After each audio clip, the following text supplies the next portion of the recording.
समय भी एक संस्था की जरूरत महसूस की गई थी।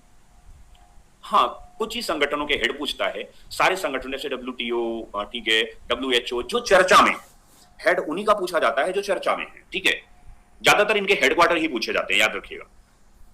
यस, तो यहां पर मैं आपको बता दूं, पहला जो वर्ल्ड वार हुआ ये, तो इस वर्ल्ड वार के बाद ये देखा गया कि दुनिया में बहुत ढेर सारे नुकसान हुए, बहुत ढेर सारे लोग मारे गए, बहुत ढेर सारी अव्यवस्थाएं हुई। तो ऐसी घटना दोबारा ना हो, इसके लिए एक अंतरराष्ट्रीय संगठन की जरूरत है।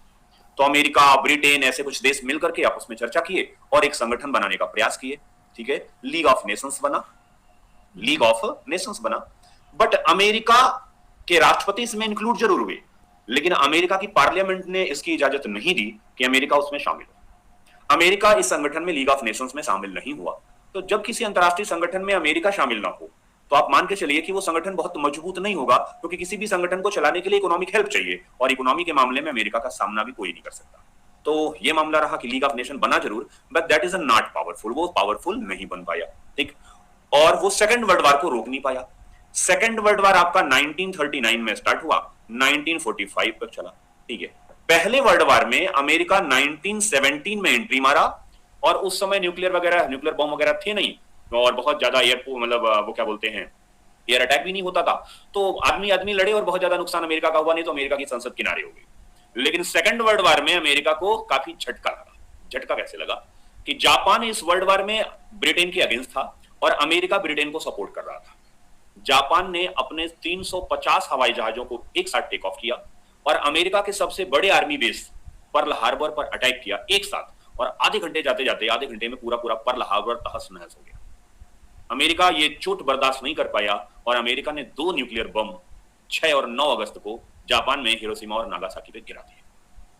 इसके बाद वर्ल्ड वार बंद होने के कागार पे आ गया, धीरे धीरे सब शांत हो गए। लेकिन अब अमेरिका को लगा कि यस, एक ऐसे संगठन की जरूरत है जो वर्ल्ड वार जैसी कंडीशन को रोक दे।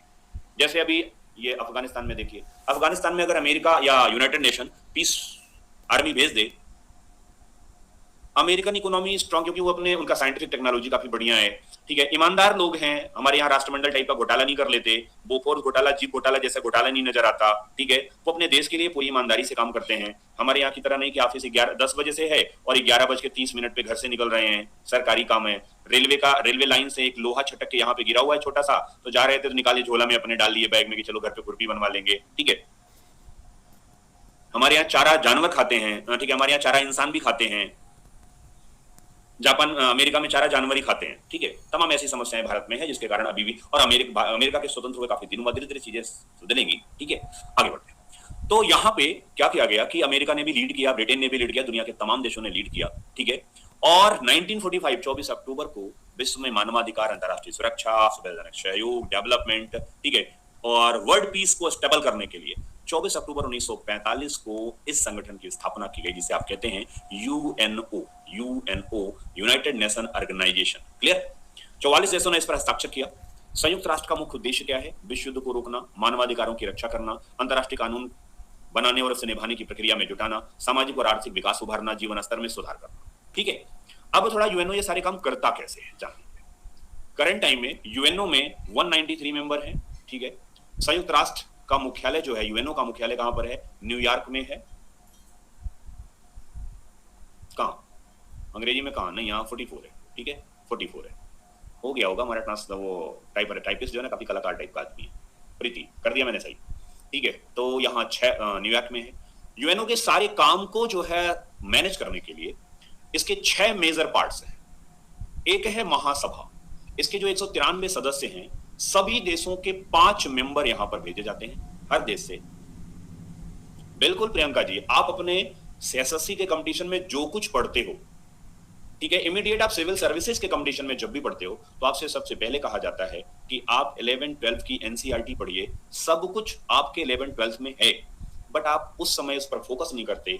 आपको बाद में हम लोग फोकस करवाते हैं कि यही है महासभा, ठीक है। महासभा बिल्कुल आयुषी, बिल्कुल काम आएगा, लेकिन अगर स्टेट पीसीएस में पढ़ते तो और लेवल में ऊपर ले जाता, लेकिन यहां पर उतना ऊपर लेवल नहीं ले जाऊंगा। एक मिडिल लेवल होगा आपका, जहां पे आपका एग्जाम क्वालिफाई हो सके।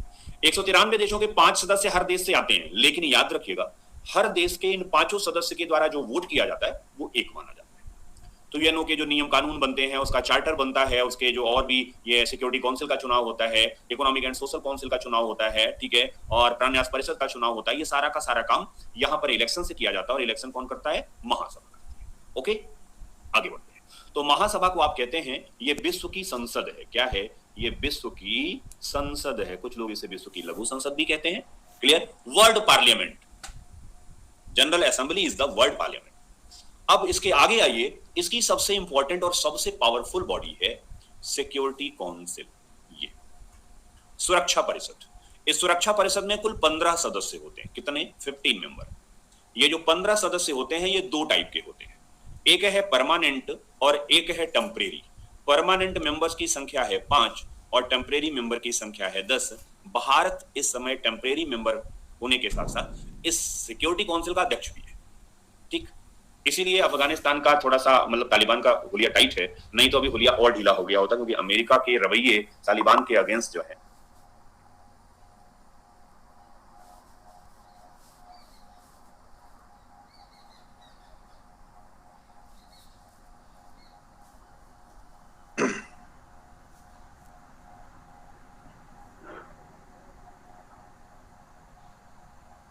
चलिए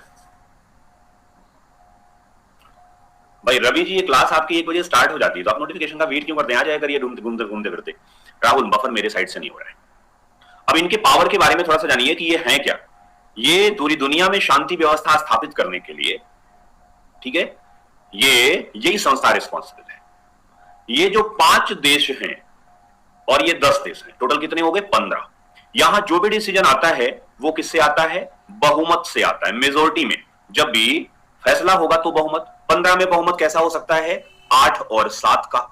लेकिन इन 5 देशों के पास एक विशेष पावर है जिसे आप कहते हैं वीटो पावर। क्या है? वीटो। वीटो पावर की वजह से इसे अधिकार मिल जाता है इन 5 देशों को कि आप सारे के सारे लोग एक तरफ रहिए, ये किसी भी प्रस्ताव को रोक सकते हैं। इस सिक्योरिटी काउंसिल के द्वारा कोई प्रपोजल लाया गया, ठीक है, तो अगर ये 5 देश उस प्रपोजल के फेवर में नहीं है तो अपने विशेष अधिकार का प्रयोग करके इसे रोक सकते हैं। जैसे चाइना, सबसे अधिक बार अभी तक वीटो किस देश ने प्रयोग किया? बताइए। अब तक इस सिक्योरिटी काउंसिल में सबसे ज्यादा बार वीटो किसने प्रयोग किया है? चाइना ने नहीं। चाइना सबसे कम बार प्रयोग किया है, लेकिन सबसे अधिक भारत के विरुद्ध किया है। ठीक है, सबसे अधिक बार वीटो किया है प्रयोग यूएसएसआर, बहुत बढ़िया। अमेरिका ने भी नहीं किया है। सबसे अधिक बार रूस ने किया है, जिसे आप यूएसएसआर के नाम से भी जानते रहे। ठीक है। पूजा, वीटो मींस स्पेशल पावर। आपके परिवार में सारे फैसले आपके घर वाले मिलके करते हैं, लेकिन अगर किसी फैसले पर पिताजी ने मना कर दिया कि नहीं ये काम नहीं होगा, तो दैट इज अ वीटो। ठीक है, याद रखिएगा। किसी के अगेंस्ट वो अपना डिसीजन बता देते हैं ये काम आप नहीं कर सकते। ठीक, जैसे हमारे प्रेसिडेंट के पास है, वो वीटो लगा देता है कभी कभी। क्लियर? ओके। आर्थिक और सामाजिक परिषद, भाई सेकंड वर्ल्ड वॉर के बाद ये संस्था बनी थी। दुनिया के बहुत से देश नष्ट हो गए थे, बहुत से देश अपने रिसोर्सेज का यूज नहीं कर पा रहे थे, तो इनको भी डेवलप करने का पावर है। तो इकोनॉमिक यस अंकित जी, चाइना को वीटो पावर इंडिया ने ही दिया था, इंडिया ने नहीं दिया था। सिक्योरिटी काउंसिल में परमानेंट मेंबरशिप लेने के लिए आपको जो है यूएनओ चलाने के लिए फंडिंग करनी पड़ती है। यूएनओ चलेगा, यूएनओ को काम चलेगा, तो पैसे की जरूरत होगी ना यूएनओ को। ये पैसा कौन देता है? जो लोग वहां पे पावरफुल हैं, तो आपको भी पैसे देने चाहिए। तो भारत को यह ऑफर मिला था कि आप सिक्योरिटी काउंसिल में एज अ परमानेंट मेंबर आइए, बट इंडिया उस समय आजाद हुआ था, बहुत ज्यादा इकोनॉमिक कैपेसिटी हमारे पास नहीं थी। तो नेहरू जी ने कहा कि हिंदी चीनी भाई भाई हमारे भाई हैं, तो ऐसा करिए वीटो इनको दे देते हैं, हम अल्टरनेट मेंबर ही बने रहेंगे, ये हमारे साथ रहेगा। लेकिन क्या पता था कि चाइना हमारे साथ इतनी गद्दारी करेगा। ठीक है, अब चाइना हमारे लिए ड्रैगन बन गया है। ठीक, तो हिंदी चीनी भाई भाई का सपना जो है वो टूट गया और यही हमारे लिए खतरा बना। नहीं तो अगर ले लेते उस समय वीटो पावर, तो फाइनली आज हमारी आर्थिक स्थिति भी अच्छी है, हम यूएनओ को सर्व भी कर देते, और जब चाहता जो है, जब चाहते तो हमारे पास, जब भी चाहते तो चाइना को, पाकिस्तान को, ऐसे देशों को नाक नचा देते कि हाँ भाई नाचो।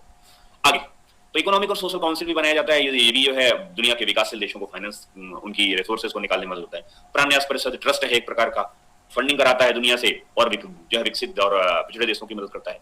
अंतरराष्ट्रीय न्यायालय, इसका मुख्यालय द हेग नीदरलैंड में है और ये अंतरराष्ट्रीय स्तर के मुकदमों की सुनवाई करता है। लेकिन ये मुकदमे की सुनवाई तभी कर सकता है जब दोनों पक्ष इसकी शरण में आए। जैसे भारत और पाकिस्तान का कोई विवाद हुआ, पाकिस्तान जाना चाहता है अंतरराष्ट्रीय न्यायालय, भारत कहता नहीं हम अपना मैटर खुद ही सुलझाएंगे, तो अंतरराष्ट्रीय न्यायालय फिर नहीं सुनेगा। ठीक है, दोनों पक्ष जब जाएंगे तब सुनेगा। अब महासभा, Security Council, Economic and Social Council, ठीक है, प्रन्यास परिषद, इंटरनेशनल कोर्ट, इन सबको अपने ऑफिशियल वर्क के लिए एक सचिवालय की जरूरत होगी, और वो सचिवालय, ठीक है, 3500 सदस्यों का सचिवालय है जो इन सबको सहायता देता है सेक्रेटरीट का।